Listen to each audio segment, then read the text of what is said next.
لا حول ولا قوة إلا بالله العلي العظيم. أعوذ بالله من الشيطان اللعين الرجيم.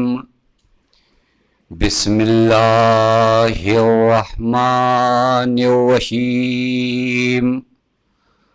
الحمد لله الذي علا في توحده ودنا في تفرده وجلى في سلطانه وعظم في أركانه وقهر جميع الخلق بقدرته وبرهانه.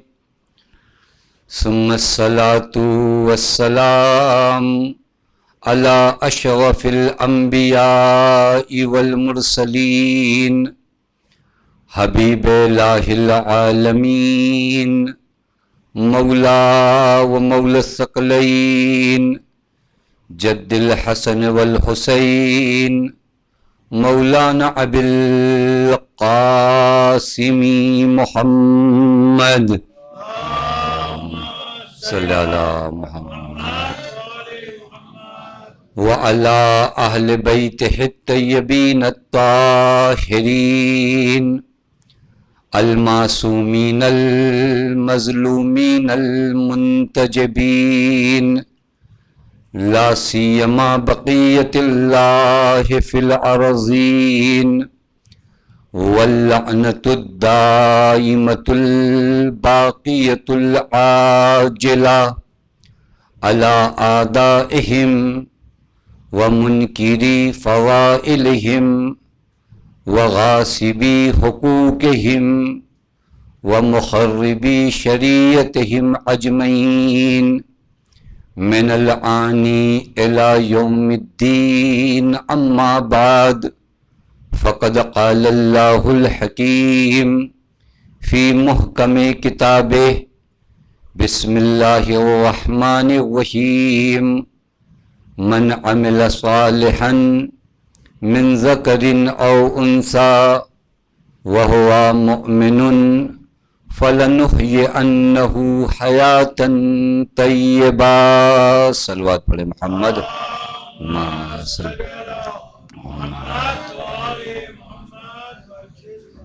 پروردگار عالم کا لاکھ لاکھ شکر ہے کہ اس معبود نے ہمیں اور آپ کو بارگاہ سرکار سید الشہداء میں حاضر ہونے کی توفیق عنایت فرمائی. آج کی شب عاشور ہے، قیامت کی شب ہے. خاندان اہل بیت عصمت و طہارت کے لیے اور اسی طرح نہایت حزن و غم کی شب ہے شیعان اہل بیت علیہم الصلاۃ والسلام کے لیے. بارگاہ مقدس امام زمان میں ہم تسلیت اور تعزیت پیش کرتے ہیں.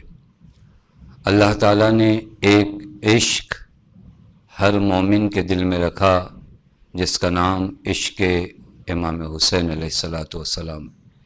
یہ محبت ہے جسے ختم کرنے کے لیے اور جس محبت سے انسانوں کو دور کرنے کے لیے ہر دور کے ظالموں نے، ہر دور کے جابروں نے، ہر دور کے طاقتوروں نے یہ چاہا کہ اس محبت کو انسانوں کے دلوں سے نکال لیں، لیکن یہ محبت اللہ تعالیٰ کا ایک ہدیہ ہے جو مومنین کو ہے. چونکہ قرآن خود ارشاد فرماتا ہے ان الذین آمنوا وعملوا الصالحات سیجعل لهم الرحمن ودا. وہ جو صاحبان ایمان ہیں اور اعمال صالح انجام دیتے ہیں ان کی محبت کو اللہ لوگوں کے دلوں میں رکھتا ہے. اور یہ محبت سرکار سید الشہداء سے اتنی زیادہ ہے سرکار سید الشہداء کے عاشقوں کو کہ قرآن کریم کی ایک آیت ہے اور بہت عجیب آیت ہے. ابتدا میں اس آیت کا معنی سمجھ میں نہیں آتا اگر روایات سے مدد نہ لیا جائے.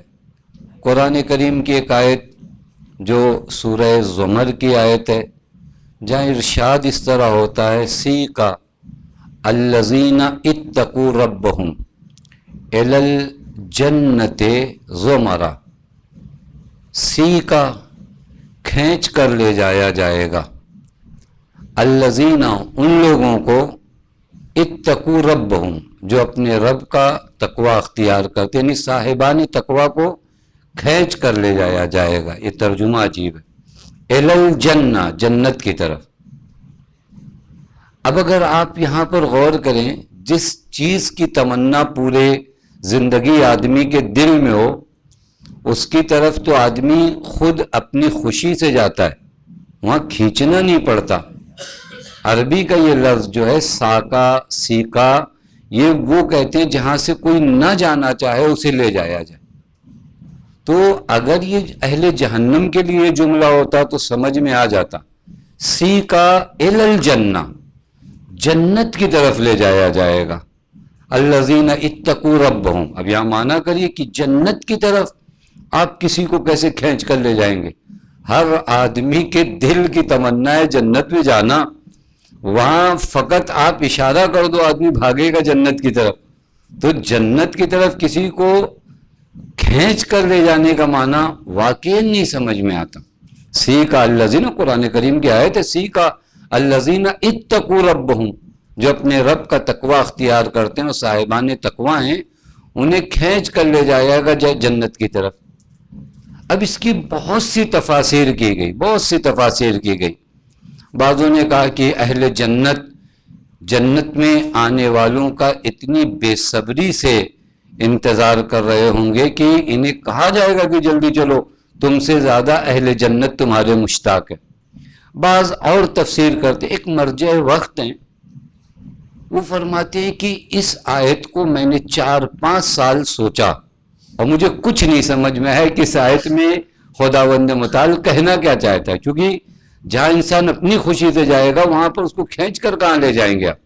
یہ اگر اہل جہنم کے لیے ہوتا تو ٹھیک ہے، ان کو جہنم میں کھینچ کر لے جایا جائے گا۔ اہل جنت کو تو اپنے میل سے، اپنے شوق سے آدمی جنت کی طرف جاتا ہے، پورے اعمال انسان جو ہے اسی لیے انجام دیتا ہے تاکہ وہ جنت کی طرف جائے۔ علیہ السلام، یہ کیسے کھینچ کر لے جائیں گے؟ یہ مرجع وقت کہتے ہیں میں نے 4-5 سال تک، یہ ہمارے لیے بھی تھوڑا سے غور طلب مسئلہ ہے، کبھی قرآن کی ایک آیت پر تھوڑی دیر کے لیے رک کر غور کر لیا کریں۔ قرآن کلام اللہ ہے، میں نے عرض کیا تھا ان دنوں کی سعادت کی کنجیوں میں ایک کنجی کا نام ہم قرآن سے وابستہ ہیں یا نہیں ہے۔ قرآن سے وابستگی کا مطلب یہ نہیں کہ جھوم جھوم کے قرآن پڑھا جائے، صرف نہیں، قرآن میں غور کیا جائے، فکر کیا جائے۔ کہتے میں نے کئی سال تک اس آیت میں غور کیا، مجھے سمجھ میں نہیں آیا، میں نے تفاسیر بھی بہت دیکھی اور مرجع وقت۔ کہتے پھر اس کے بعد بحار الانوار میں نے ایک حدیث دیکھی، اور اس حدیث کو دیکھنے کے بعد مجھے یہ آیت سمجھ میں آئی کہ میں نے حدیث یہ دیکھی کہ جب محشر برپا ہوگا، عاشقان امام حسین محشر میں جمع ہوں گے، اللہ تعالیٰ ان سے کہے گا جنت میں جاؤ، تو یہ کہیں گے جنت میں جانے سے پہلے ہم امام حسین کی زیارت کرنا چاہتے ہیں، ہم جنت میں جانے سے پہلے امام حسین کی زیارت کرنا چاہتے ہیں۔ اب جنت والوں کی خواہش ہے اللہ تعالیٰ کے حکم سے سرکار سید الشہداء وارد محشر ہوں گے۔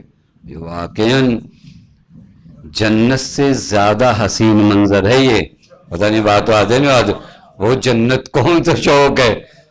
ایک شخص تھا، یہیں پہ عرض کروں، ایک شخص تھا امام جعفر صادق علیہ السلام،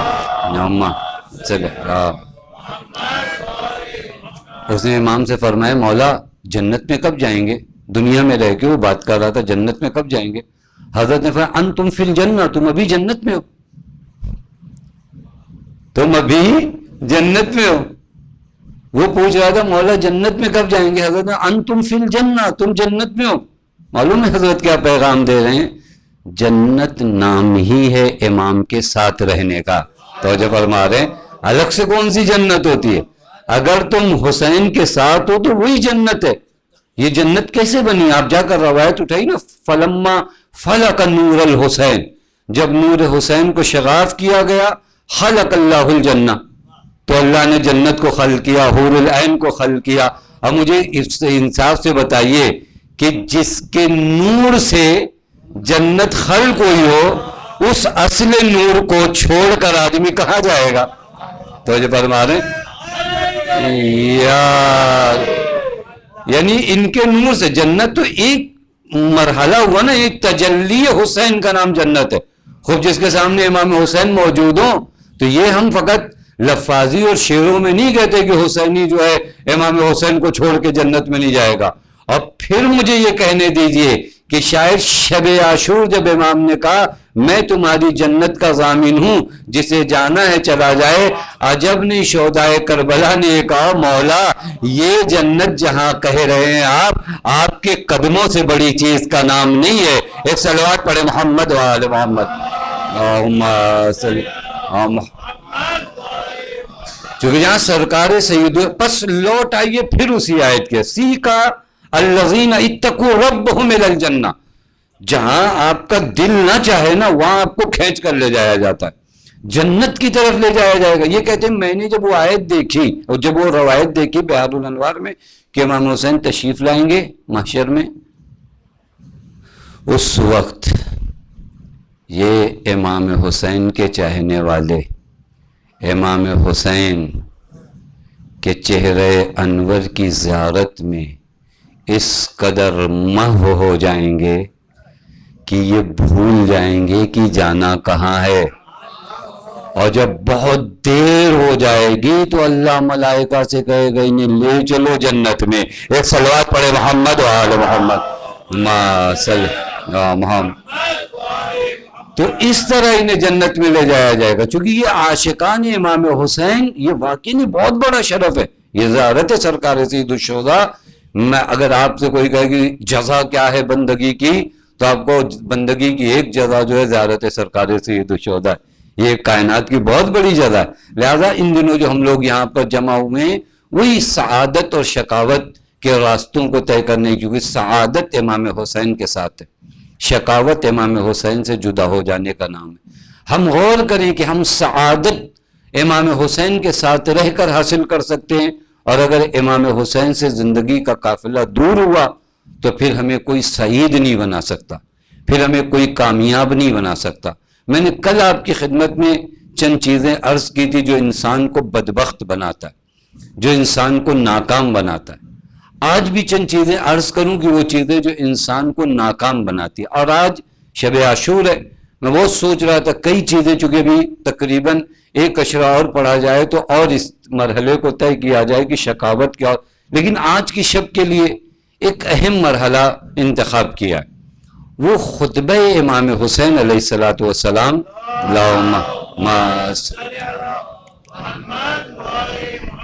جس خطبے میں حضرت نے بتایا ہے کہ شقی کون ہے، ناکام کون ہے، یعنی امام حسین کی زبان سے آج ہم سنیں گے کہ ناکام کون ہے۔ اور یہ خطبہ سرکار سید الشہداء نے روز عاشور دیا۔ خطبے کا ٹائم بھی بہت اہم ہے، آپ غور کریے، روز عاشور سرکار سید الشہداء روز عاشور کن سختیوں اور کن مصائب میں دوچار ہیں۔ آپ سب اہل مجلس ہو جانتے ہو کہ روز عاشور کا معنی یہ کہ خیمہ امام حسین سے التش التش کے صدائیں بلند ہو رہی ہیں، اصحاب یہ کے بعد دیگرے شہید کیے جا رہے ہیں۔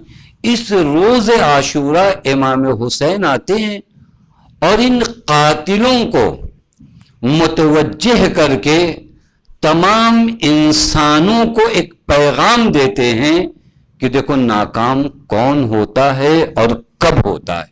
لہذا آج شب عاشور یہ پیغام لے کر اٹھیے کہ انسان ناکام کون۔ میں نے کہا روز عاشور بہت اہم دن ہے۔ روز عاشور آپ عام شہداء کے مرحلے کو الگ رکھیے، سرکار سید الشہداء کے مرحلے کو الگ رکھیے۔ سب پیاسے ہیں لیکن حسین سے زیادہ کوئی پیاسا نہیں ہے۔ میں واقعاً آپ کی خدمت میں شاید ان مناظر کو ابھی تک میں نے ابھی کہا ایک جگہ پہ کہ اعظم مصیبت ہمارے بس کی بات نہیں کہ اس مصیبت کو ہم سمجھ جائیں۔ جنہوں نے تھوڑا سا اس مصیبت کو احساس کیا نا وہ اپنی زندگی میں ہوش میں نہیں رہ پائے، جنہوں نے ہلکا سا اس مصیبت سرکار سید الشہداء کو در کی، ہلکا سا اس اعظم مصیبت، اس مصیبت کے عالم میں سرکار سید الشہداء، کیوں؟ چونکہ حسین کے دل میں وہی دل ہے، حسین کے سینے میں وہی دل ہے جو پیغمبر کے سینے میں دل ہے۔ حسین اس وقت بھی انسانیت کو پیغام دے رہے ہیں کہ انسانوں، تمہارے ناکامی کا ریزن کیا ہے، تم ناکام کیسے ہو گئے۔ یہ خطبہ واقعاً بڑا حسین خطبہ ہے پیغام کے لحاظ سے۔ میں آج تبرکاً اس لیے پڑھ رہا ہوں کہ کبھی آپ کو اگر ریسرچ کرنا ہو، کبھی پڑھنا ہو، چونکہ خطبے کو پڑھنے کے لیے خود 10-12 گھنٹہ چاہیے، یعنی مجلس پڑھنے میں، ایسے پڑھنے میں 8-9 منٹ لگے گا، لیکن ایک مرتبہ اس خطبے کو آپ کے کان آشنا ہو جائیں تاکہ آپ اس خطبے کو خود ریسرچ کریے، خود پڑھیے، خود مطالعہ کریے کہ روز عاشور مولا کا پیغام کیا ہے۔ حضرت شروع کرتے ہیں، خطبے کی ابتدا ایسے ہوتی کہ حضرت کہتے ہیں میرے لیے اونٹ منگایا جائے۔ یہ خطبہ حضرت نے گھوڑے پہ سوار ہو کے نہیں دیا، کہا اونٹ منگایا جائے۔ یہ خود ایک پیغام تھا تاکہ ان قاتلوں کو بتاؤں کہ میں جنگ کرنے نہیں آ رہا ہوں، میں جنگ کرنے نہیں آ رہا ہوں، سب تک میری آواز پہنچے۔ اور پھر حضرت ان لوگوں کے درمیان آئے اور خطبہ اس طرح شروع کیا، بسم اللہ الرحمن الرحیم، الحمدللہ الذی خلق الدنیا فجعلها دار فناء وزوال متصرفتاً بأہلها حالا بعد حال فالمغرور من غرته والشقی من فتنته فلا تغرنکم هذه الدنیا فإنها تقطع رجاء من رکنا إلیها وقطع تم من طمع فیها۔ یہ خطبہ ہے حضرت کا۔ حضرت فرماتے ہیں الحمدللہ الذی خلق الدنیا، تعریف ہے اس خدا کی جس نے اس دنیا کو خلق کیا، فجعلها دار فناء و زوال، یہ شب عاشور کا پیغام لے جائیے۔ جنہیں بھی آخرت نہیں یاد ہوگی وہ حسین کے ساتھ نہیں آ سکتے، جو دنیا پرست بن جائیں گے وہ حسین کو خط تو لکھ سکتے ہیں، حسین کے ساتھ میدان کربلا میں نہیں آ سکتے۔ یہ خطبہ خود اس بات پہ دلیل ہے کہ حضرت در حقیقت پورے انسانوں کو مخاطب کر رہے ہیں کہ یہ اتنا بڑا لشکر میرے مقابلے میں لایا گیا، کس بنیاد پر لایا گیا؟ یہ لوگ جو یہاں پر جمع ہوئے ہیں کون لوگ ہیں؟ تم ان کی بیماری کو پہچانو کہ انہیں کون سی بیماری روح کی لگی ہے کہ یہ حسین کے قتل کے خون کے پیاسے ہو چکے۔ مولا فرماتے الحمدللہ الذی خلق الدنیا، تمام تعریفیں اس دنیا کی جس نے، اللہ کی جس نے اس دنیا کو خلق کیا۔ لیکن اس دنیا کو اللہ نے خلق کیسے کیا؟ فجعلها دار فناء و زوال، اس دنیا کو اللہ نے باقی رہنے کے لیے خلق نہیں کیا۔ کتنے معنی ہیں اس کے اندر۔ یہ دنیا دار فنا ہے۔ امام کیا بتا رہے ہیں؟ تم دار فنا کے لیے اس امام کو چھوڑ رہے ہو جو تمہاری دار بقا کا ضامن ہے۔ توجہ فرما رہے ہیں؟ یعنی یہ دنیا میں تم کیا پا جاؤ گے، کیا پا جاؤ گے؟ اچھا ایک جگہ جہاں ختم ہونے والی ہو وہاں سب بھی پا جاؤ تو جیسے آپ فنا ہو جاؤ گے ویسے آپ کی چیزیں فنا ہو جائیں گی۔ آپ دیکھیے گا سرکار سید الشہداء کس مرحلے پر آ کر امامت کی جو اہم ذمہ داری ہدایت ہے، وہ جو زیارت اربعین میں کہا گیا کہ بولا مہجت ہو، اللہ حسین نے تیری راہ میں اپنا خون بہایا، لیستنکرا عبادکا من الجہالت و حیرت الضلالہ، تاکہ تیرے بندوں کو جہالت اور گمراہی سے نکال دیں۔ یہ کیا کر رہے ہیں؟ حضرت فرما رہے ہیں یہ دنیا ہے کیا؟ دار فناء و زوال۔ یہ ایک عقیدہ انسان ٹھیک کر لے، کس دنیا میں کوئی چیز باقی نہیں رہے گی۔ یہ معرفت اگر کسی کو آ جائے نا، پھر چراغ جلاؤ یا بجھاؤ وہ جانے والا نہیں ہے۔ تو جب فرما رہے ہیں یہ معرفت اگر کسی کو آ جائے، اسی لیے جناب بریر کیا کہتے ہیں، لَقَدْ مَنَّ اللَّهُ بِكَ عَلَيْنَا أَن نُقَاتِلَ بَيْنَ يَدَيْكَ، مولا ہم یہاں آ کر آپ پر ہم نے احسان نہیں کیا، اللہ نے یہاں بھیج کر ہم پر احسان کیا. چونکہ دار فنا میں اگر ہم اپنی جان کو آپ کے قدموں میں قربان کر دیں، نہیں آسان کروں، وہ جان جو ختم ہو جائے گی اسے اگر آپ کے قدموں میں قربان کر کے میں ہمیشہ باقی رکھ لوں تو یہ فائدے کا سودا ہے، گھاٹے کا سودا نہیں ہے. یہ جان تو ختم ہو جائے گی. آج کتنے لوگ مر گئے، مجھے انصاف سے بتائیں، جب سے دنیا خلق ہوئی ہے کتنے لوگ مرے، ان کا نام کس کو یاد ہے؟ ہمیں اپنے نسل اور اپنے جو شجرے ہیں 2-3 لیول اوپر جائیے تو اپنے پردادا اور ان سے اوپر نام نہیں یاد ہے. 1400 سال سے لوگوں کو حسین کے غلام کا بھی نام یاد ہے. 1400 سال کے بعد بھی لوگوں کو حسین کے غلام کا بھی نام یاد ہے. یہ کیسے ہو گیا؟ چونکہ انہوں نے حسین سے سمجھا کہ یہ دنیا دار فنا ہے، دار زوال ہے. ایک ایک جملے پہ اگر کبھی آپ غور کریے نا، کبھی ہم بہت زیادہ مغموم ہو جاتے ہیں، یہ نہیں ہے، وہ نہیں ہے، ایسا نہیں ہے، ویسا نہیں ہے. جو بھی نہیں ہے یہ دنیا ہی نہیں ہے. یہ دنیا آج ہے کل نہیں ہے. اس دنیا کے لیے اتنا اپنے آپ کو برباد کیے جا رہے ہو جس دنیا کو رہنا ہی نہیں. 6 محرم کو ایک خط مولا نے لکھا جناب محمد حنفیہ کے نام، معلوم ہے؟ وہاں پر بھی یہی ٹاپک تھا، کأن الدنیا لم تکن وکأن الآخرہ لم تزل. پورے لیٹر ایک لائن کا ہے. آپ سوچئے ایک خط لکھا جائے اس زمانے میں، خط اگر اس ہمارے زمانہ تھوڑی نہیں کہ آپ نے میسج کیا چلا گیا، ایک خط لکھا، اس خط میں یہی ایک لائن ہے کہ محمد حنفیہ دنیا کو ایسا دیکھو کہ ہے ہی نہیں اور آخرت کو ایسا دیکھو کہ آخرت ہی ہے. یہ جو کنسپٹ ہے کہ آخرت آنے والی ہے، یہ انسان کے راستے کو الگ کر دیتی ہے. جو اسی دنیا میں رہ کر جنت اور جہنم کو دیکھنے لگے نا، وہ کبھی علی کا ساتھ نہیں چھوڑتا. ہم ابھی دیکھنے کے جب انتظار میں آتے ہیں تو پھر معاملہ خراب ہو جاتا ہے. ابھی نظر آئے کہ اگر حسین کے ساتھ ہوں تو وہ جنت ہے، حسین کے ساتھ نہیں ہوں تو وہ جہنم ہے. حضرت فرماتے ہیں جعلہا دار فناء و زوال، اس دنیا کو اللہ نے یہ اللہ کے ارادے سے اس کو رہنے ہی نہیں ہے، ختم ہو جائے گی. سوال یہاں اگر تم نے شہر رہ لے لیا تو جب دنیا ہی نہیں ہے تو تمہارا شہر رہ کہاں؟ یہاں اگر تم نے شہر رہ لے لیا، جب یہ دنیا ہی نہیں ہے تو وہ شہر رہ کہاں؟ پھر حضرت متصرفتاً بأہلہا حالاً بعد حال، اس دنیا کے چہرے سے حضرت نقاب ہٹا رہے ہیں. جس دنیا پہ ہم اپنی جان لوٹاتے ہیں، حضرت روز عاشورہ اس دنیا کے چہرے سے متصرفتاً بأہلہا حالاً بعد حال، اس دنیا میں ہر لمحہ ایک کنڈیشن دوسری کنڈیشن سے بدلتی رہتی. یہاں کوئی چیز ہمیشہ رہنے والی نہیں.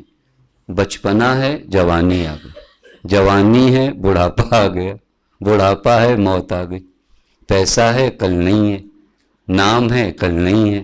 یہاں کی کوئی چیز ایسے باقی نہیں رہتی. جو ملا کل جانا ہے.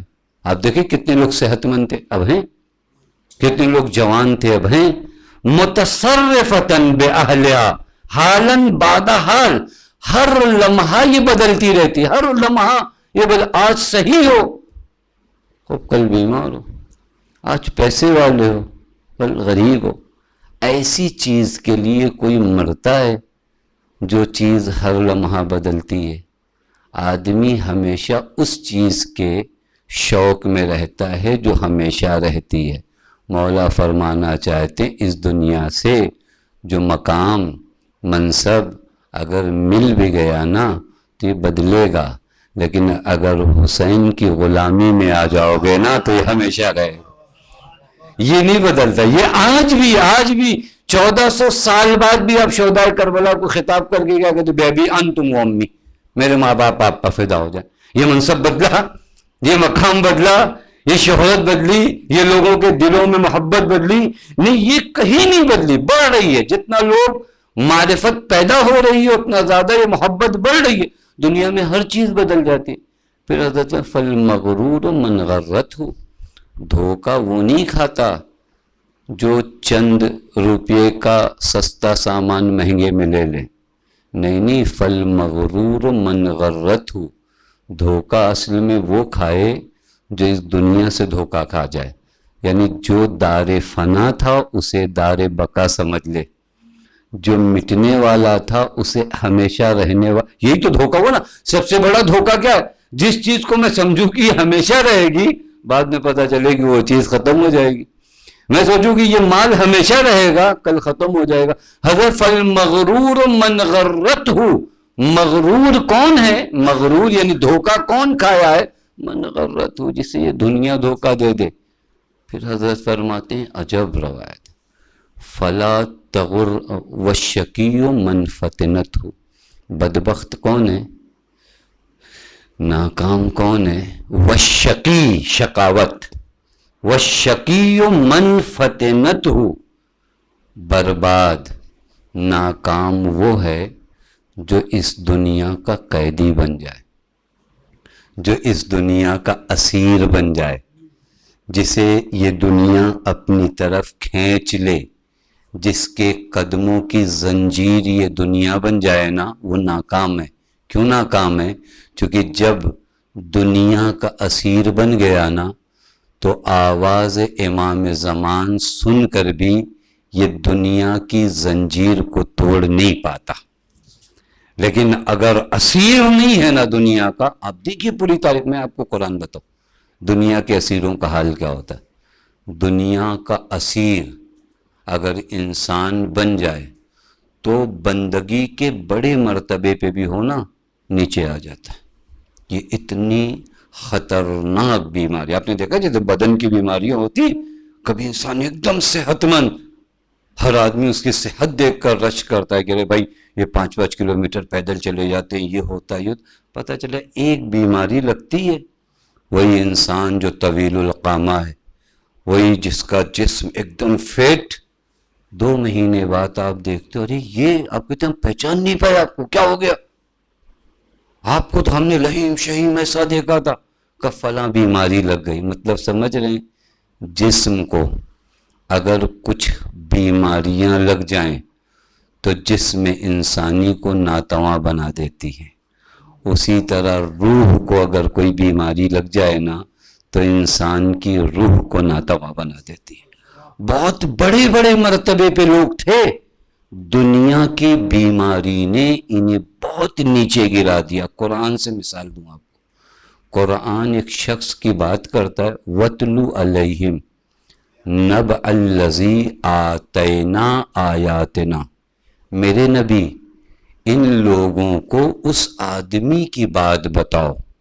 دیکھیں قصہ ہمیشہ قصہ نہیں ہوتا ہے، قصہ ہوتا ہے عبرت کے لیے.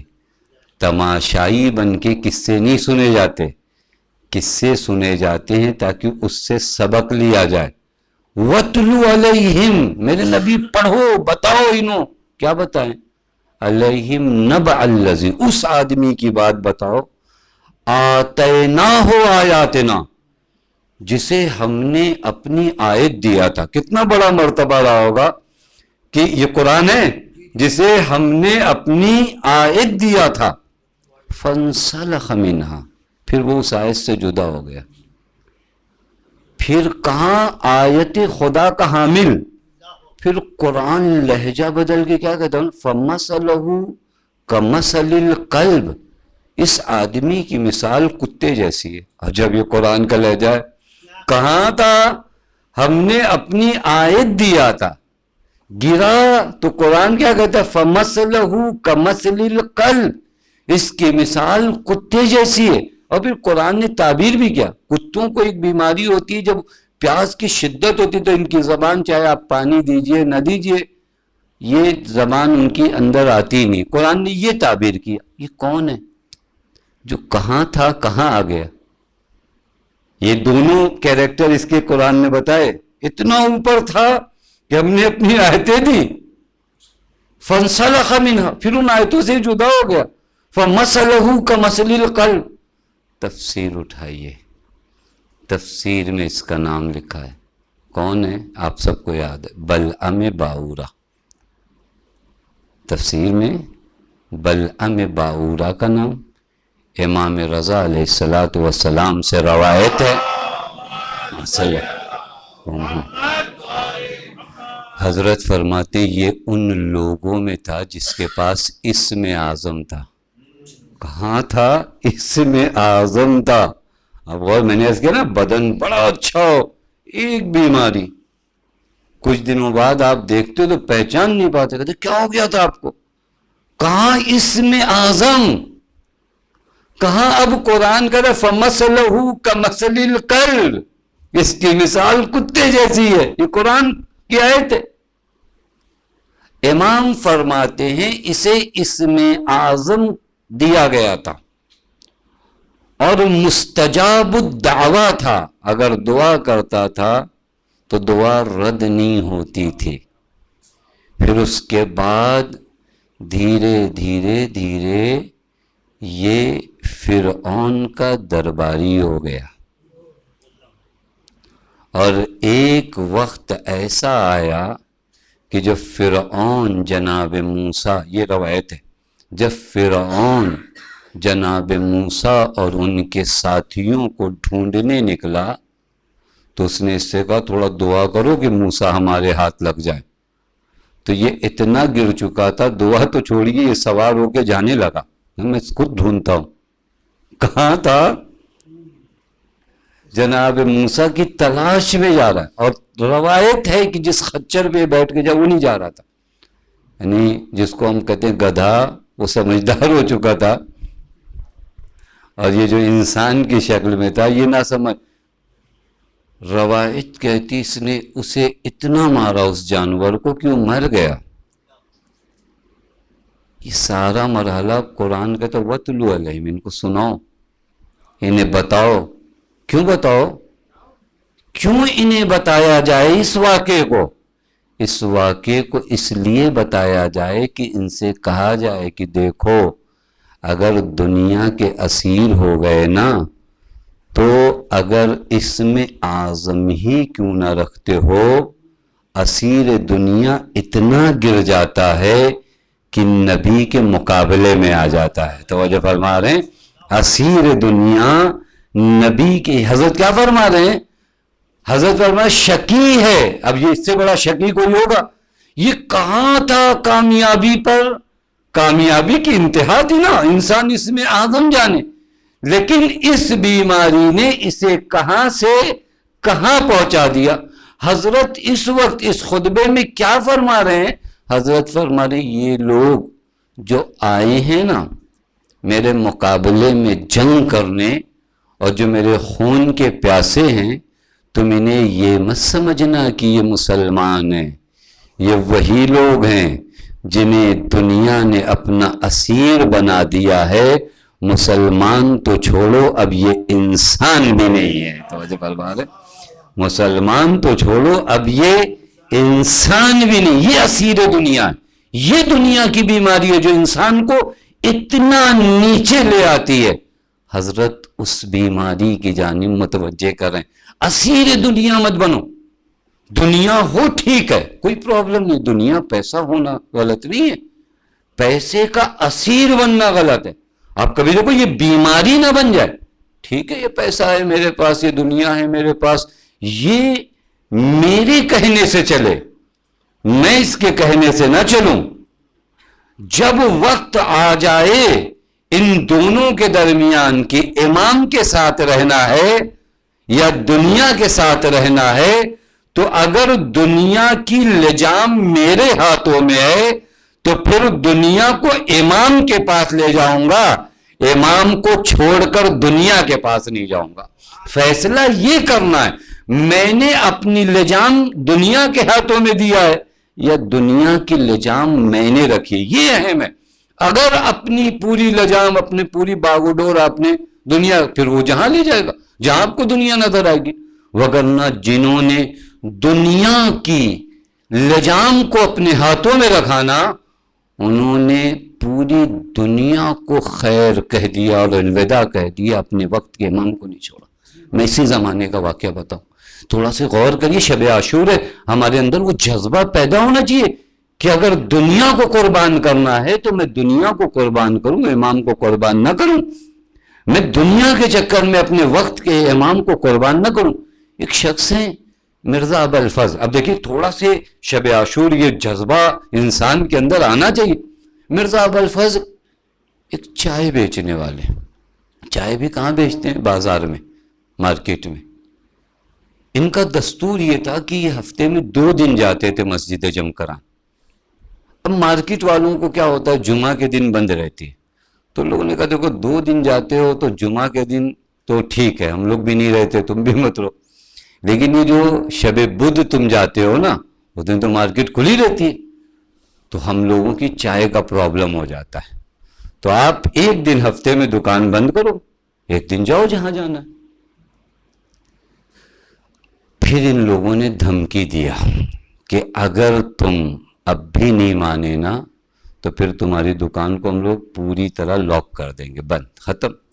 ہمارے جیسا آدمی ادھر ہے، اب تو کیا ہوگا، اب ماننا ہی پڑے گا ان لوگوں کی بات، نہیں تو روزی چھن جائے گی، روٹی چھن جائے گی. مرزا ابوالفضل رات میں سوئے، وارد ہوا ہے کہ انہوں نے خواب میں حضرت کو بھی دیکھا. اللہم صلی علی محمد وعلی. حضرت نے ان سے کہا مرزا ابوالفضل یہ لوگ جو کہہ رہے ہیں نا یہ کریں گے بھی. ایک جملہ کا قوم اللہ مولا وہ دکان لے کر کیا کروں گا جو آپ سے چھوڑا دے. وہ دکان کیا ہوگی جو آپ سے چھوڑا دے. کہتے ہیں یہ گئے حسب دستور جانے کے بعد، اور مارکیٹ والوں نے بھی مذاق میں اور ان کو تھوڑا دھمکانے کے لیے تالا لگا بھی دیا لا کے ان کی دکان پہ، یہ لوٹ کر آئے. اب کوئی اگر آدمی اسیر دنیا ہو نا، یہ مارکیٹ والوں کے پیر پکڑ لے گا، قدم پکڑ لے گا کہ صاحب آئندہ سے نہیں کریں گے، غلطی ہو گئی یہ وہ. بتاتے ہیں یہ گئے خود مارکیٹ، ایک تالا اور خرید کے لائے. ایک تالا ان لوگوں نے لگایا تھا، دوسرا تالا اپنی دکان پہ انہوں نے خود لگایا. کہ اگر تم لوگ مذاق کر رہے تھے نا تو میں تمہیں بتا دے رہا ہوں کہ دنیا کی کوئی ایسی دولت نہیں ہے جو مجھے میرے وقت کے امام سے دور کر دے. اتنا صاف اور واضح ہونا چاہیے آدمی. تم اگر مذاق بھی کر رہے تھے نا تو میں تمہیں اعلان کرتا ہوں کہ تمہاری دنیا میں کوئی ایسی کشش نہیں ہے جو مجھے میرے امام سے روک سکے. یہ آدمی دنیا ہے اس کے پاس، یہ اسیر دنیا نہیں ہے، یہ اسیر دنیا نہیں ہے، یہ اسیر امام ہے، یہ اسیر امام ہے. اور پھر اس بات کو یاد رکھیے گا، اسیر دنیا بنو گے تو ذلیل ہوگے، اسیر امام بنو گے تو ہر قدم پہ عزیز ہوگے. ایک صلوات پڑھے محمد و آل محمد صلی محمد.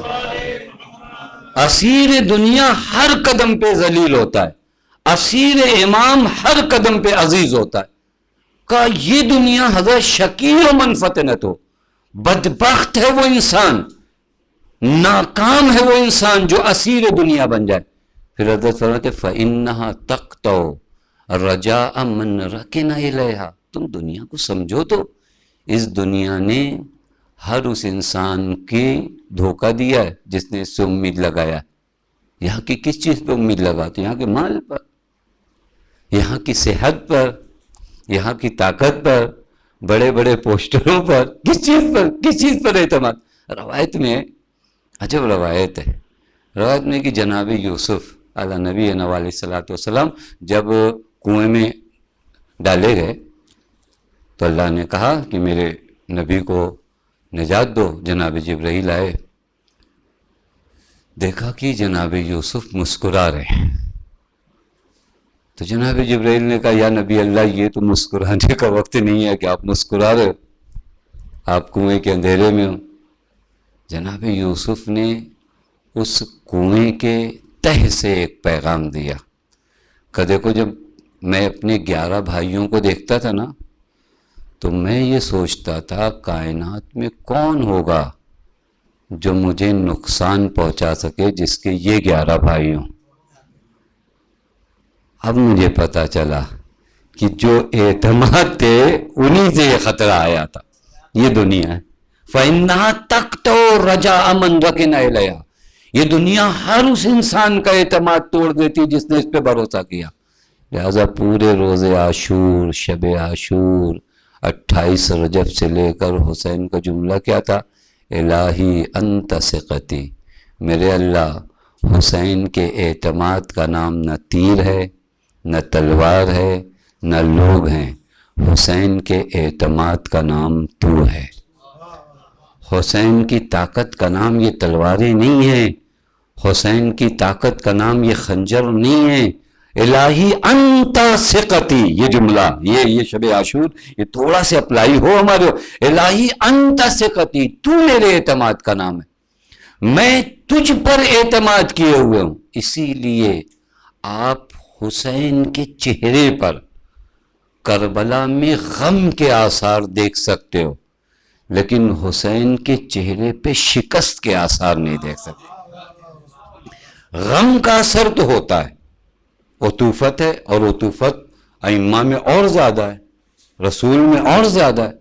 بیٹا ہے اس کے غم کے آثار ہیں، بھائی کی شہادت پہ غم کے آثار ہیں، بھتیجے کی شہادت پہ غم کے آثار ہیں، لیکن کہیں آپ کو نہیں دکھے گا کہ حسین کے چہرے پہ شکست کے آثار ہیں، ہار کے آثار ہیں۔ کیوں نہیں ہے؟ جس کی فوج ایک ایک کر کے افراد شہید ہو رہے ہیں تو وہ شکست کے آثار آنے چاہیے یا نہیں آنے چاہیے؟ کہ وہ دنیا کی طاقتوں پر جو بھروسہ کرتے ہیں، جب ظاہری اسباب ان کے ختم ہوتے ہیں تو ان کے چہرے پر شکست کے آثار آتے ہیں، لیکن جو خدا پہ بھروسہ کرتا ہے اس کا چہرہ فتح کے آثار سے متجلی ہوتا ہے۔ اسی لیے آپ پوری تاریخ اٹھا کر دیکھیں، حسین کے وجود سے نور پھوٹ رہا تھا کربلا کی اس دشت میں۔ کیوں؟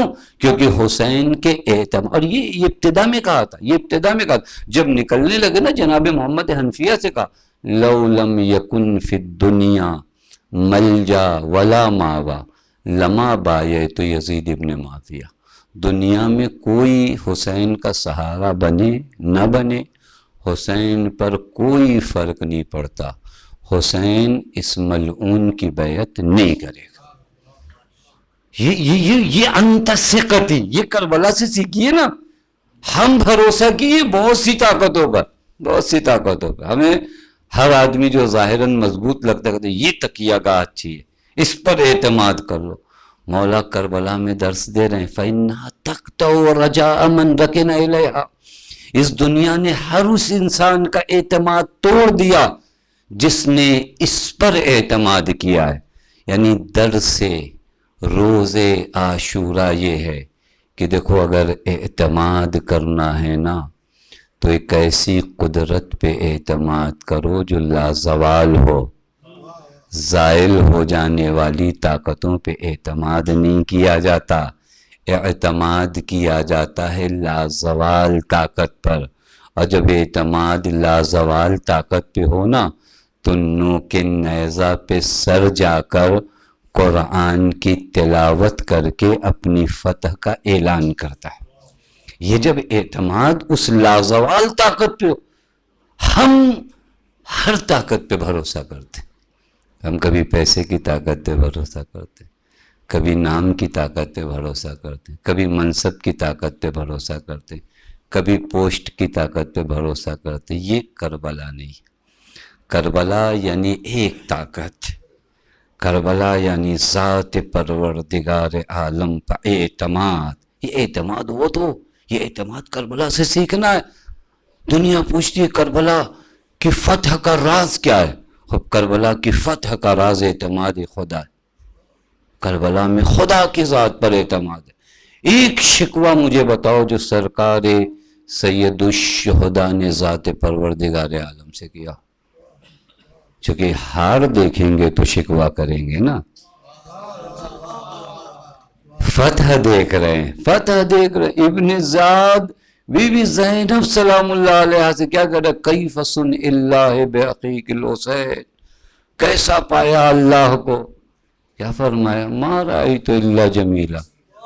یہ سب وہ چیزیں نہیں تھی جو ہم کو پتہ نہیں تھا، یہ تو ہمیں پتا تھا، یہ تو ہمیں پتا تھا، ہمیں پتا تھا کہ ہمارے خون بہائے جائیں گے، لیکن ہم کو یہ بھی پتا تھا کہ جب تک میرے بھائی کا خون نہیں بہے گا تب تک اسلام تک قیامت باقی نہیں رہے گا، ہمیں یہ پتا تھا۔ ہم یہاں ناگہانی تھوڑی نہیں آئے، ہمیں نہیں پتا تھا ہم ایسا ہو گیا، نہیں، ہم سب پتا ہے، اس وجہ سے کریں ما رأیت الا جمیلا، ہم جیتے ہیں، ہم جیتے ہیں، اور جیت کا ثبوت ہے، جیت کا ثبوت یہ مجمع ہے، جیت کا ثبوت یہ لوگ ہیں، جیت کا ثبوت یہ اسلام ہے، جیت کا ثبوت یہ دین ہے۔ نہیں کہا جب اس نے پوچھا امام سجاد سے کہ مولا بتائیے کون جیتا، کہ اذان ہونے دو، اذان ہونے دو، اذان ہوئی، حضرت نے فرمایا اذان سن رہے ہو، یہ اذان ہے، ہم جیت گئے۔ اور عجب ہے حسین کی داستان فتح کہ نہ چاہتے ہوئے بھی سب کو مینار اذان سے حسین کی فتح کا اعلان کرنا ہی پڑتا ہے۔ توجہ فرما، دل چاہے نہ چاہے، لیکن ہر روز نماز کے وقت جب اذان کہتے ہو نا، یہ صرف اذان نہیں ہوتی، یہ اعلان فتح حسین ہے۔ دیکھو روزانہ ہر مسجد سے اذان نہیں، اعلان فتح حسین، ہر روز ایک اذان یزیدیت کے رخسار پہ تماچا ہے۔ توجہ فرما رہے، ہر روز یہ اذان، ہر وقت یہ اذان، جب یہ اذان ہوتی ہے یزیدیت کے رخسار پہ پھر تماچا ہے، لے دیکھ حسین جیت گئے۔ جتنی نمازیں ہوں گی، جب جب اذانیں ہوں گی، جب جب اشہد اللہ الہ الا اللہ کہا جائے گا، تب تک اعلان فتح حسین۔ یہ کب ہوتی ہے فتح؟ جب انسان دنیا کا اسیر نہ ہو، ذات پروردگار عالم پر اعتماد کی۔ بس عزیزو، اسی ذات پروردگار عالم پر حسین اتنا اعتماد ہے کہ شب عاشور حسین کے خیمے میں غم تو ہے لیکن اطمینان ہے۔ غم تو ہوگا چونکہ آج کی شب جب گزرے گی تو پھر سب سے بڑا مرحلہ یہ ہوگا کہ زینب حسین کو نہیں دیکھ پائے گی، بھائی بہن سے جدا ہو جائے گی۔ یہ شب عاشور نہیں ہے، یہ وہ آخری شب ہے جہاں ایک ماں اپنے 6 ماہ کے بچے کو لوہریاں دے رہی ہے۔ بڑی سخت شب ہے، بڑی سخت شب ہے۔ آپ غور کر سکتے ہو، بچے پیاسے ہیں، چھوٹے چھوٹے بچے ہیں، مائیں کیا کریں، کس طرح بہلائیں۔ نہیں، میں ایک جملہ کہوں شاید آپ توجہ کرواؤ، شب عاشور صرف بچوں کے لیے سخت نہیں ہے، شب عاشور ابوالفضل العباس کے لیے بھی بڑی سخت شب ہے کہ عباس موجود ہو، سکینہ کے خیمے سے التش التش کی صدایں بلند ہو، بزرباب ہوگا۔ یہ شب عاشور وہی قیامت کی شب ہے جہاں ہر ماں اپنے بچے کو سمجھا رہی ہے، میرے لال کل قربانیوں کا دن ہے، کہیں ایسا نہ ہو تم سے پہلے اکبر شہید ہو جائے، کہیں ایسا نہ ہو تم سے پہلے محمد شہید ہو جائے۔ یہ شب عاشور عجیب شب عزیزو، حسین سارے خیموں کو دیکھ رہے ہیں۔ نیک جملہ کو، یہ وہی شب ہے کہ شب میں عباس خیموں کی نگہبانی کر رہے ہیں، لیکن جب یہ شب گزر جائے گی نہ خیمے رہیں گے نہ عباس رہے گی، ارے علی کی بیٹی کے ہاتھوں میں ٹوٹا ہوا نیزہ ہوگا۔ اجرکم اللہ ارباب عزا، یہ وہی قیامت کی شب ہے جس شب میں زینب کی ڈھارس عباس موجود ہے، لیکن جب یہ شب گزر جائے گی نا تو یہ بچے خیموں میں نہیں رہ پائیں گے، خیمے جلا دیے جائیں گے۔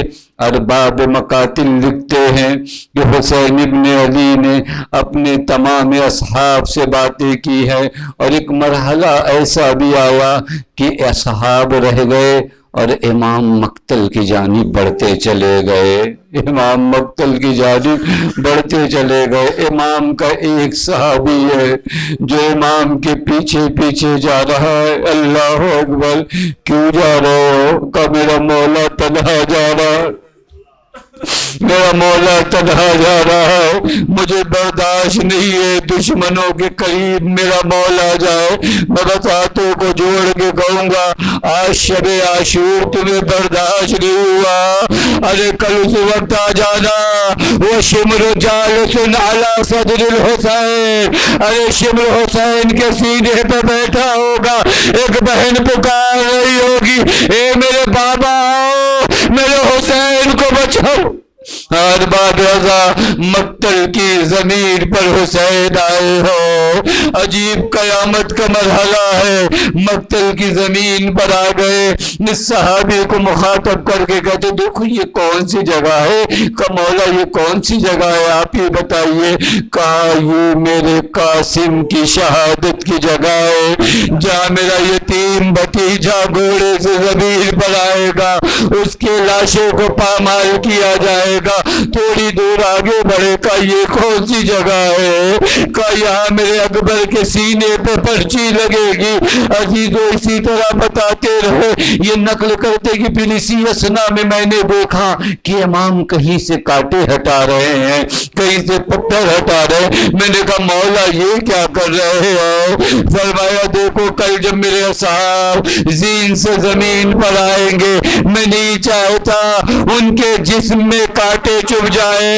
اللہ اللہ میں کہوں گا مولا ارے اصحاب کا اتنا خیال، جب آپ زین سے زمین پر آئے تو زمین پر نہ آ سکے، ارے آپ کا لاشا تیروں پہ معلق تھا، ایک ماں آواز دیتی رہی ہائے میرا لاش اشرکم اللہ۔ ہر باب اگر شب عاشور ہے، خدا کی قسم قیامت کی شب ہے یہ شب عاشور، عجیب مرحلہ یہ شب گزر رہی ہے گزر رہی ہے۔ صبح عاشور نمودار ہو گئی، اصحاب یکے بعد دیگرے شہید ہوتے رہے۔ حسین کبھی حبیب کے جنازے میں آئے، کبھی زہیر کے جنازے میں آئے، کبھی سعید کے جنازے میں آئے۔ نہیں ایک جملہ کہوں، کبھی دو بھانجوں کا جنازہ اٹھا کر لائے، کبھی ارے یتیم بھتیجے کے لاش کے ٹکڑے خیمے میں لے کر آئے۔ نہیں ارے کبھی حسین اکبر سے جوان کا لاشا اٹھا کر لائے۔ سارے شہداء جب اس دنیا سے جا چکے، اب حسین آئے، اللہ نے فاطمہ کے لال کی غربت فرمایا حل من ناصر ینصرنا، حل من مغیث یغیثنا۔ ارے خیمے سے کوہرام برپا ہو گیا، یہ آواز کیسی ہے؟ حسین آئے۔ اے زینب کیا پھر کسی بچے نے پیاس کی تاب نہ لا کر دم توڑ دیا؟ اس جملے میں بھی مذاہب ہے ارباب ادا، چونکہ بہت سے بچے پیاس کی تاب نہ لا کر دم توڑ چکے تھے، مگر ارباب ادا بی بی نے فرمایا نہیں بھیا، آپ کی آواز استغاثہ میں وہ درد تھا کہ اصغر نے خود کو چولہے سے گرا دیا۔ بس عزیزو شب عاشور ہے نا، اس ننھے مجاہد کا مصاحب سن لیجئے، کون ہے یہ اصغر؟ ارے جب دیکھا کہ باپ تنہا ہے، خود کو جھولے سے گرا دیا۔ اے بابا جب تک اصغر ہے یہ آواز نہ دینا، ابھی تیرا لال اصغر ہے، اے بابا اپنے قدموں سے تو نہیں جا سکتا، لیکن جب تک میں ہوں آپ کی آغوش میں جاؤں گا۔ بزر باب اعضا آپ بھی صاحب اولاد ہونا، جانتے ہو بچہ نہیں، میں ایک جملہ کو شاید آپ پہنچ جاؤ۔ دیکھیں کبھی آپ گھر میں نہ ہو، گھر کے باہر ہوں، آپ کا بچہ چھوٹا ہو، بیمار ہو جائے، اور جب آپ گھر پہنچے نا تو آپ کی زوجہ تڑپ کے کہتی ہے کہاں رہ گئے تھے، دیکھتے نہیں میرے بچے کو؟ آپ فوراً بچے کو اپنی آغوش میں لیتے ہو، فوراً ڈاکٹروں کی یہاں لے جاتے ہو۔ بس عزیز اس مثال کو ذہن میں رکھیے گا۔ حسین آئے، بچے کو دیکھا، ارے ہوٹھ خشک ہو چکے ہیں، عجیب منظر تھا۔ ایک مرتبہ کو سینے سے لگا لیا، ابا کے دامن میں چھپا لیا۔ اللہ اللہ، ایک باپ کا امتحان کا مرحلہ دیکھو۔ ارے ساقی کوثر کا بیٹا پانی مانگنے جا رہا ہے، بس اصغر کو لیے آئے، فوج اشکیا کی جانب دیکھا۔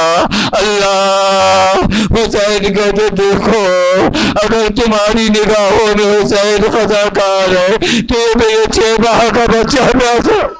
اللہ آپ جانتے ہو نا باپ کا امتحان بڑا سخت ہے۔ ایک مرتبہ فوج اشکیا نے جب دیکھا، بعد علماء فرماتے حسین نے دیکھا کہ ابھی ان پر اثر نہیں ہو رہا ہے، اصغر کو کربلا کی جلتی زمین پر لٹا دیا۔ اللہ، بڑا سخت مرحلہ ہے بابا، ایک باپ کے لیے اپنے بیٹے کو جلتی زمین پر لٹا دینا اور فوراً اٹھا لیا۔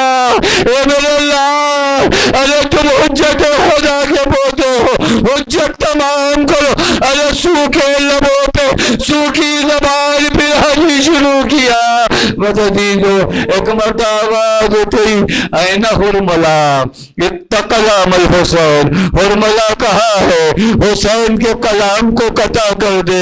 وہ درباب ادا یہ قیامت کی گھڑی تھی، ننھا سا بچہ، پیاس کا عالم معلوم ہے کیسے تھا، کبھی اپنا منہ کھولتا تھا کبھی اپنا منہ بند کر لیتا تھا۔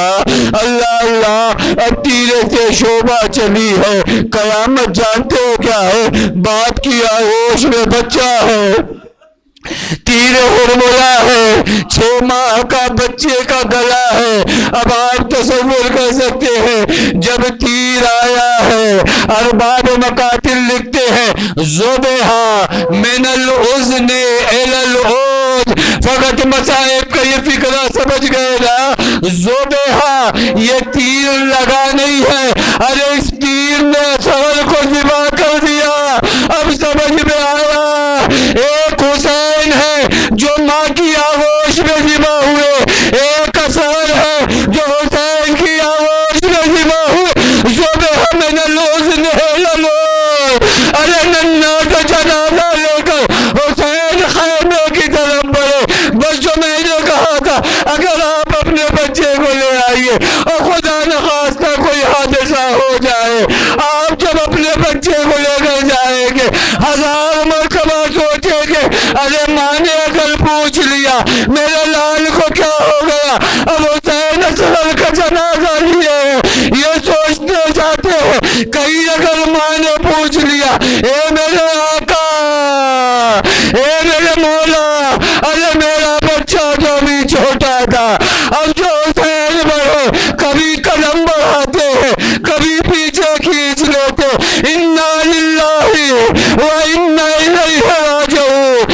ایک مرحلہ آیا، ارے خیمے پائے، یہ رباب آگے اپنے لال کو لے جاؤ، بدل بابے نے ایک دکھیاری پائی، آگر حسین کے ہاتھوں میں جو سر کو دیکھا، ماں نے فقط ایک سوال کیا، یا بنیا امثلو کا یونہ، اے میرے لال کیا تجھ جیسے بچے بھی تھے؟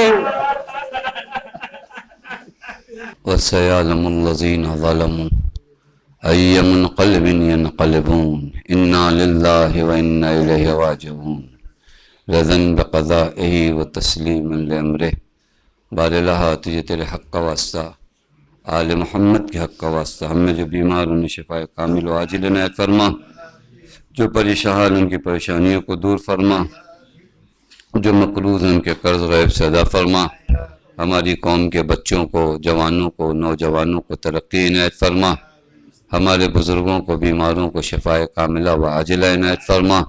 بار الہ بانیان سے، حاضرین سے، تمام و اراکین سے جنہوں نے ان مجالس کا انعقاد کیا ہے، ان سے اس مجلس کو، اس عبادت کو قبول فرما۔